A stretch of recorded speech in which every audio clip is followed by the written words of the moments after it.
제16칙 종성 7조 종소리에 7조 가사를 입다. 종성 7조 종소리에 7조 가사를 입다. 보세요. 운문이 말했다. 세계가 이렇게 드넓은데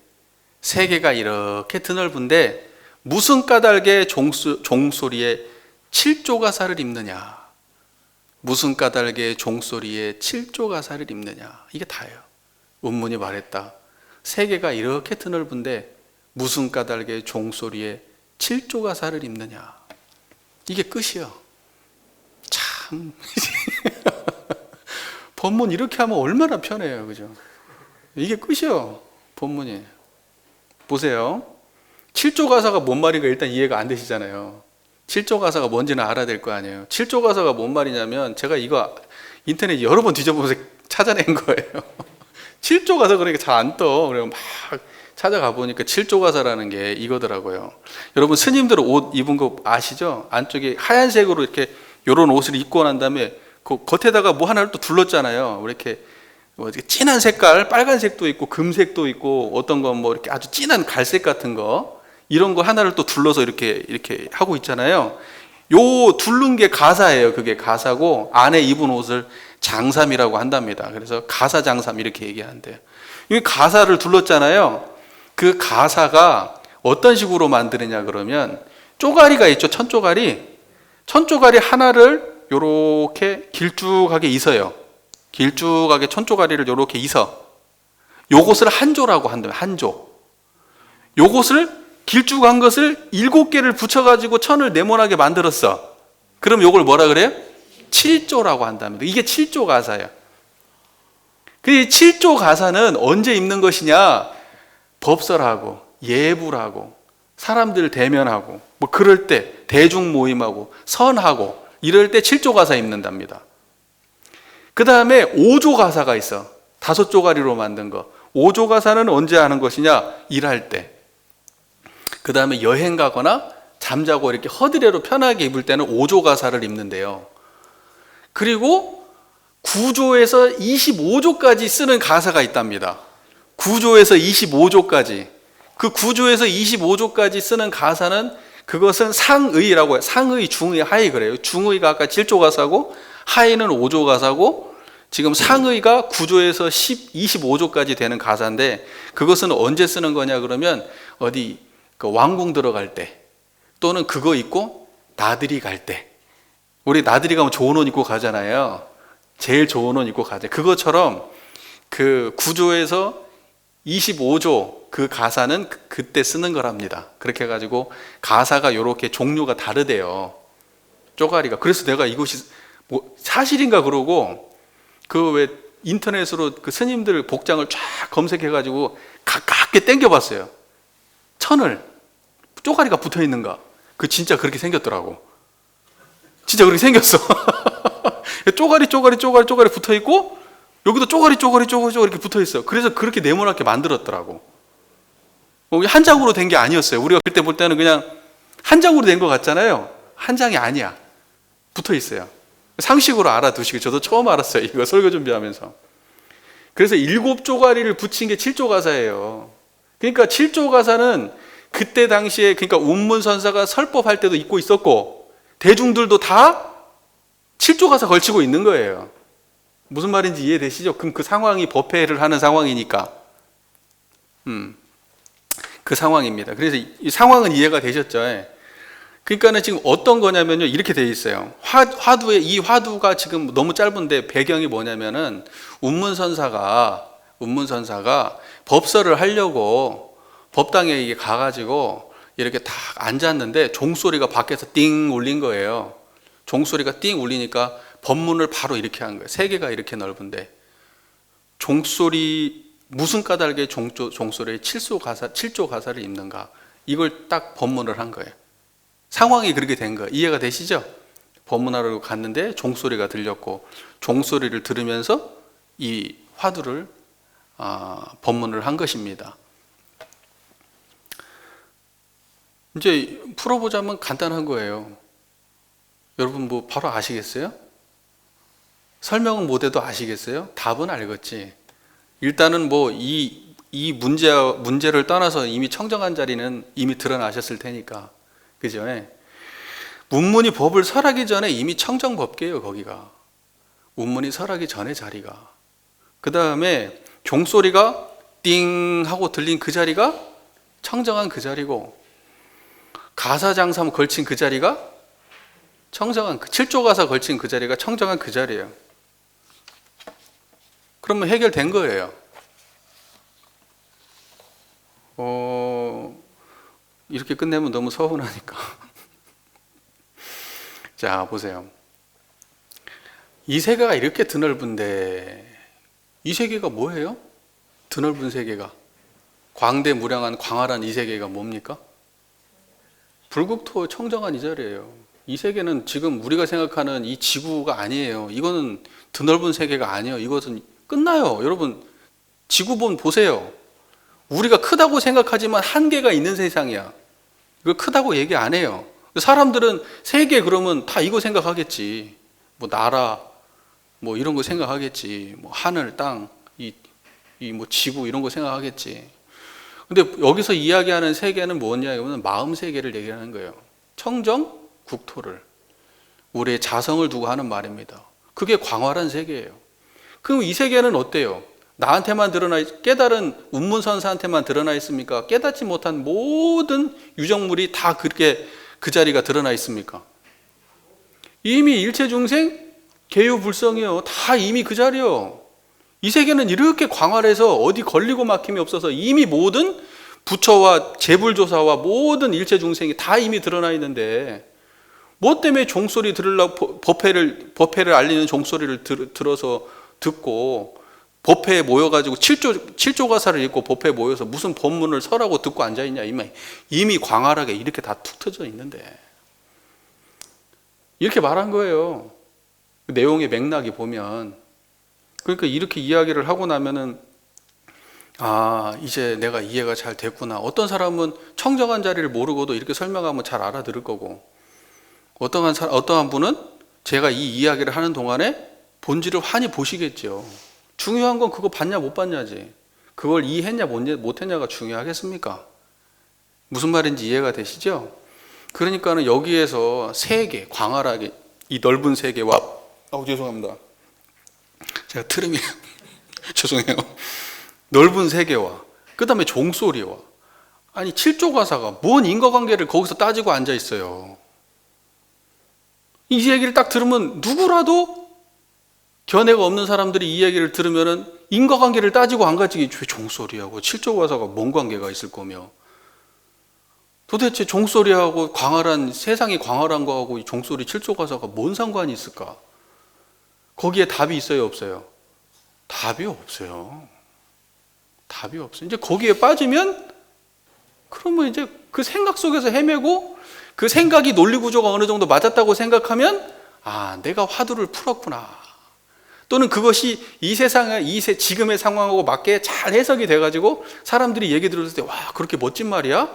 이렇게 풀었으면, 아, 그러면 내가 화두 잘 이해했구나. 이렇게 생각할 거라고. 그러나 무문선사는 그걸 바란 게 아니야. 그 말 아니야. 지금. 그래서 참 이게 성가의 화두라는 게 너무 재밌어요. 너무 재밌어. 아니, 읽는 사람마다 전부 다 제각각 자기 망상 속에 빠져가지고 전부 다 똑같은 화두를 놓고 답은 수백 개야. 답은 수백 개. 화두는 하나인데. 뭔 말인지 이해가 되시죠? 네. 자, 그래서요. 그 다음에 무문의 말이 있습니다. 요컨대 선을 행하고 도를 배우면은 소리를 따르고 색깔을 쫓는 것을 절대 삼가야 한다. 무문이 바로 알려주잖아요. 선을 행하고 도를 배울 때는, 참선을 하고 선을 행한다. 이게 참선이다 이 말이에요. 참선을 하고 학도, 도를 배울 때는, 그럴 때는 뭘 삼가해야 돼요? 소리를 따라다니거나 색깔을 쫓아다니는 걸 절대 삼가해야 된다. 근데 종소리면 종소리 따라가고, 가사 7조 가사 그러면 7조 가사를 상상하고, 그러면 종소리하고 7조 가사 왔다 갔다 따라다닌 거 아니에요? 그거 하면 돼요, 안 돼요? 안 된다고. 이거 공부하는 사람들은 그거 따라다니면 안 돼. 그런데 문문이 이렇게 해도 이것은 무시해 버린다니까. 자기 마음대로 해석해. 해석을 보면 기가 막혀요, 보면. 그 다음에 이렇게 되어 있어요. 비록 소리를 듣고 도를 깨닫고 색깔을 보고 마음을 밝히더라도 역시 평범할 뿐. 아시겠죠? 아니, 소리를 들을 때 뭘 깨달아요? 도를 깨닫고. 색깔을 보면서 뭘 밝혀요? 마음을 밝혀요. 근데 이것조차도 대단한 거 아니고요. 뭐예요? 평범한 일상의 일이야. 소리를 들으면서 도를 깨닫고 색깔을 보면서 마음을 밝혀요. 우리가 그렇게 하잖아요. 이 소리 들으면서 여러분 청정한 자리 드러나시죠? 근데 그게 특별한 거예요, 일상이에요.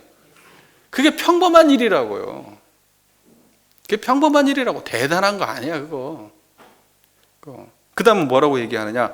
납승의 집안이라면 소리를 올라타고. 소리를 어떻게 올라탑니까? 청정한 이 자리에서 그 소리 듣고 있잖아요. 청정한 이 자리에서 소리를 듣고 있잖아요. 청정한 이 자리가 소리를 올라탄 거예요, 그게. 뭔 말인지 아시겠죠? 이게 소리를 올라탄 거예요. 아시겠죠? 그 다음에 뭐라고 되어 있냐? 색깔을 뒤덮고.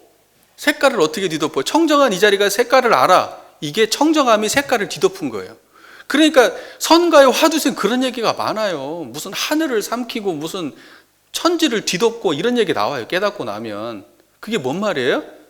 청정한 이 자리가 현상을 그렇게 드러낸다 이 뜻이지, 물건이 있어가지고 뭘 뒤덮고 천으로 뒤덮고 이런 말 아니에요. 무슨 말인지 아시겠죠? 막 중생을 집어삼키고 막 천하를 집어삼키고 배타타 무슨 뭐 삼켰다 배타타 한다고 그랬었고 이런 얘기 나오면 다 청정한 이 자리 얘기하는구나 이렇게 알아두시면 돼요. 다 같은 맥락에 있는 말이에요.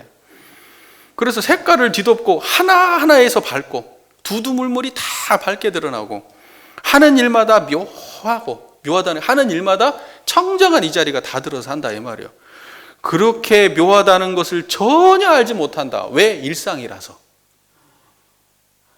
공부 어설픈 사람들은 그렇게 한다고 생각하면서 그렇게 하죠. 그런데 도가 깊은 사람은 어때요? 도가 깊은 사람은 이것도 다 평범한 일이에요. 하늘을 덮고 땅을 덮는 일이 평범한 일이야. 뭔 말인지 아시겠죠? 그래서 전혀 그런지도 모르고 행하고 살아요. 여러분이 그러시는가요? 그래서 원불교에서는 그걸 뭐라고 합니까? 집심, 관심, 무심, 능심이라고 하죠. 능심이면은 뭐예요? 신경 써요, 안 써요? 신경 안 써요. 집심 때는 어때요? 겁나 챙기고 신경 쓴단 말입니다. 그런데 그게 능수능란해지면 일상이 되고, 일상이 되면 뭐가 됩니까? 하는지도 몰라요. 하는지도 몰라요. 이제 그렇게까지 해야 될 거 아닙니까? 자, 보세요. 그런데 또 이렇게 또 끝까지 또 물고 늘어집니다. 우리 무문 해계선사는 우리에게 깨달음을 주려고 비록 그렇다 하더라도 한번 말해봐라. 이미 다 니네 아는 거 아는데 이거 알아도 한번 말해봐. 대답 일단 해봐. 무슨 말인지 아시죠? 한번 말해보라. 소리가 귓가로 오는 것인가? 귀가 소리 곁으로 가는 것인가? 운문이 알고 하는 말이에요? 자기도 그냥 내뱉은 말일까? 내뱉은 말이에요. 우리 혼란하게 빠뜨리려고. 아까 미자결 얘기했잖아요. 그거요. 미자결. 그러면 이제 과학적으로 이게 어떤 게 맞는, 물리적으로 이게 어떤 게 맞는 건가? 물리적 법칙을 물었을까? 과학적으로 답이 있을 거라고 판단하고 이걸 갖다가 과학적으로 분석하고 있으면 그럼 어떻게 됩니까? 미혹함으로 빠진 거예요. 그럼 지식으로 빠지고 분별로 빠진 거예요. 그럼 어떻게 해야 됩니까? 이 얘기를 딱 들으면 소리가 귓가로 오는 거냐? 이게 무문이 묻잖아요. 근데 한번 말해봐. 한번 말해봐라. 소리가 귓가로 오는 것인가? 귀가 소리 곁으로 가는 것인가? 청정하십니까? 예, 그게 답이에요. 그게 답이에요. 여기 빠져들면 안 돼요. 예, 이거 전부 다 함정이에요. 함정. 함정인 줄 알았으면 그냥 툭 건너가면 되지. 함정이 이게 가로 세로 깊이가 얼마고 지금 안에 지금 뭐가 들었고 지금 그거 분석하고 있어야 돼요? 그냥 지나가라고요. 그냥 아무것도 아니니까. 안 빠졌으면 다행이에요. 그냥. 자, 그 다음 이렇게 말해요. 설사 소리와 고요함을 모두 잊는다고 하더라도 여기에 이르러 어떻게 말하겠는가? 여러분, 소리는 소리고 고요함은 소리 없는 게 고요한 거잖아요. 그죠? 그런데 소리하고 고요함을 다 잊으면 뭡니까? 넘어갔네. 여기에 이르러 어떻게 하겠냐고? 이렇게 하겠다고. 이거 무죄라고 이런 걸 내시나? 우리 수준을 너무 얕부신 것 같아. 그 다음에 만약 귀로 듣는다면 알기 어렵고 눈으로 소리를 들어야 비로소 가까우리라. 이게 뭔 말이요? 귀로 듣는다면 모르는 거고, 근데 귀로 듣는다면 모른다는 건 뭐예요? 상식적으로 이해되고, 뭔 말인지 아시죠? 설명할 수 있고 해석할 수 있으면 이건 아는 거예요, 모르는 거예요? 그럼 모르는 거예요. 그건 모르는 거고, 눈으로 소리를 들어야 비로소 가까운 거야. 소리를 뭘로 들어? 귀로 안 듣고 뭘로 들어야 돼? 눈으로 들어야 돼. 이게 뭔 소리냐고. 소리를 귀로 듣는 거잖아요. 예? 근데 여기서는 제대로 깨달음하고 가까운 건 뭐냐? 소리를 귀로 듣는 게 아니고 소리를 눈으로 들어야 된다고. 이렇게 말했어요.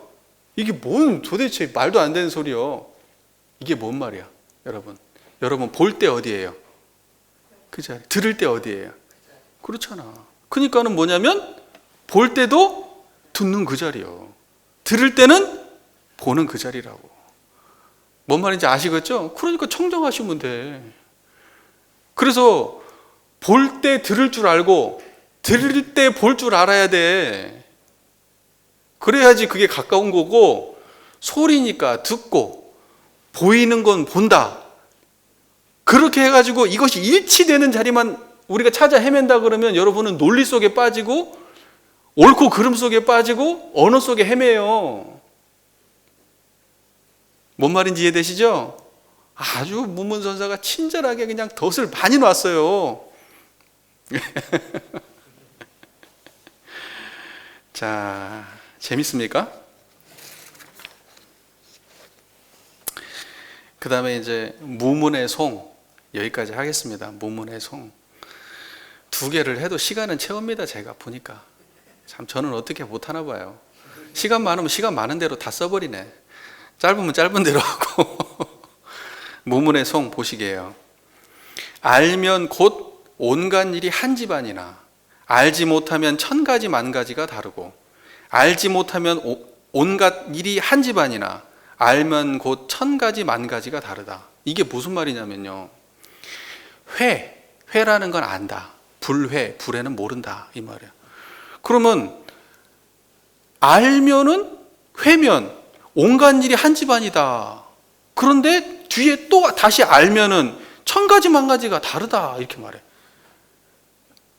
그러니까 완전히 개념을 섞어놨어요.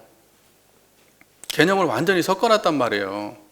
이게 일관되게 우리가 이해가 할 수가 없어. 그러면 회하고 불회 2가지를 얘기했어요. 그러면 여러분, 회와 불회 둘 중에 하나 빠질 겁니까? 아니면 그거 넘어설 겁니까? 여러분 보세요. 안다, 알지 못한다. 이거 아는 자리입니까? 알지 못하는 자리입니까? 알지 못했다고 해도 틀리고 안다고 해도 틀려. 다시 말해서 안다고 해도 맞고 알지 못한다고 해도 맞아요. 이 자리는, 그러니까 이 자리는 안다, 알지 못한다에 속해 있어요? 안 속해 있어요? 안 속해 있어. 안 속해 있지만 안다고 해도 맞고 틀리다고 해도 맞아. 모른다고 해도 맞아. 아는 사람은 이렇게 말해도 맞고 저렇게 말해도 맞는데, 모르는 사람은 안다는 맞고 회는 맞고 불회는 틀리다, 이렇게 말한다고. 또는 불회는 맞고 회는 틀리다, 이렇게 말한다고. 모르는 사람은 그렇게 말해. 근데 아는 사람은 어때요? 회도 맞고 불회도 틀리고, 회도 맞고 불회도 맞지만 회도 틀리고 불회도 틀리다, 이렇게 말한다고. 무슨 말인지 아시겠습니까? 이걸 알아듣는다고요? 고수인데? 그러니까 뭐냐면 회다 불회다 여기가 중요한 게 아니고, 알면 또는 알지 못하면, 여기에서 헷갈리시면 안 돼요. 에? 알든 모르든 여러분은 청정한 거예요. 그러니까 앞에 전제가 무엇이든 여러분은 청정하면 돼.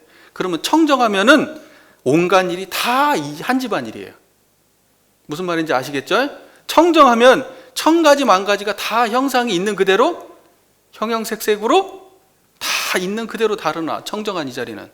그 다음에 청정한 이 자리는 다시 또 온갖 일이 한 집안이고 천 가지 만 가지가 다른 거예요. 이 두 가지가 한 집안 일과 한 가지 천 가지 만 가지가 다 한 집안 일이고 천 가지 만 가지가 전부 다 다르면 그러면 우리가 제대로 본 거야. 근데 한 집안만 알고 한 가지만 알고 분별된 걸 모른다거나 분별된 것만 알고 하나인 건 모른다. 그러면 이건 뭐예요? 청정한 게 아니야. 특정한 견해에 붙잡힌 거예요. 무슨 말인지 이해가 되십니까? 그래서 원불교에서는 뭐라고 얘기합니까? 불생불멸과 인과보응이 서로 바탕하여 한 뚜렷한 기틀을 지었다. 이것이 원만한 이론상이다. 이렇게 말하는 거 아니에요. 깨달음은 한쪽 면만 말하지 않아요. 양변이 원만해야 되는 거예요. 그러니까 깨달음을 논할 때 항상 전혀 다른 얘기를 하잖아요. 색 즉 시공, 공 즉 시색, 진공, 공적, 영지. 진공묘유, 공적, 영지. 그거 전부 다 다른 말 아니에요. 다른 말을 딱 붙여갖고 설명을 해. 왜 그럴까요? 그 자리가 그냥 그러니까 그런 거예요. 그 자리에 빈 것 같잖아. 근데 묘하게 있다고. 텅 빈 것 같잖아. 공적한 것 같잖아. 근데 신령스럽다고. 이게 신령스럽게 존재한다고. 공인 줄 알았는데 공 떠난 줄 알았는데 거기가 색이 있는 자리고, 색인 줄 알았는데 공이요. 번뇌인 줄 알았는데 번뇌 드러내는 자리가 볼이었던 거예요. 볼인 줄 알았는데 거기서 번뇌가 일어나네. 그래서 중생이 부처고 부처가 중생인데, 그런데 하물며 암과 알지 못함이 두 자리겠습니까? 뭔 말인지 아시겠죠? 그게 문문의 송이에요. 문문의 송. 그래서 문문 이렇게 말해. 한 번 더. 알면 곧 온갖 일이 한 집안이나 알지 못하면 천 가지 만 가지가 다르다. 그러면 모르는 사람들은 암과 알지 못함을 구분할 거 아니야. 청정한 자리 놓쳐버리고 또 아는 세상과 모르는 세상으로 끌려다닐 거 아닙니까? 근데 여러분은 이제 끌려가지 마세요. 안다 모른다는 다 청정한 이 자리다. 그러면 청정한 이 자리를 드러내고 한번 다시 들어보세요. 알면 온갖 일이 한 집안이나 알지 못하면 천 가지 만 가지가 다르고 알지 못하면 온갖 일이 한 집안이나 알면 곧 천 가지 만 가지가 다르다. 청정한 자리에서 드러내면 헷갈릴 게 없어요. 청정한 자리를 모르면 절대 풀 수 없는 문제예요. 절대 풀 수 없어요. 완벽하게 다른 얘기를 하고 있으니까. 자, 그래서 원불교 이론상 법에 보면 그런 얘기 나오잖아요. 이 원상의 진리를 각하면 시방삼계가 다 오가의 소유인 줄을 알며, 또는 이름은 각각 다르나 둘이 아닌 줄을 알며, 이렇게 돼 있잖아요. 이론상 법어에 깔끔하게 정리되어 있잖아요. 근데 대종사님은요, 사람들한테 어려운 문제를 안 내. 헷갈리게 말을 안 해. 항상 개념을 정갈하게 해가지고 일관되게 설명을 해요. 대종사님은. 이 사람들은 개념을 깨려고 노력해. 개념을 초월하려고. 근데 대종사님은 그렇게 안 해요. 개념을 일관되게 해. 그러니까 우리가 공부하기가 쉬워요, 어려워요? 쉬워. 쉬우니까 안다고 착각하기도 쉬워요. 정신 차려야 됩니다. 정신 차려야 돼요. 제대로 아는지 항상 점검하셔야 돼요. 자, 여러분들 청정하십니까? 번뇌 속에 빠지실랍니까? 왔다 갔다 하면은 그냥 왔다 갔다 하는 그 속에 빠지실랍니까? 여러분은 어디서 왔습니까? 여러분 어디로 가실랍니까? 여러분. 됐습니다. 종소리와 칠조가사가 모두 드넓은 이 세계에서 드러나고, 종소리와 칠조가사를 여의지 않고 드넓은 세계를 살아가시는 우리 교도님들이 되시기를 염원드립니다. 경청해 주셔서 감사합니다.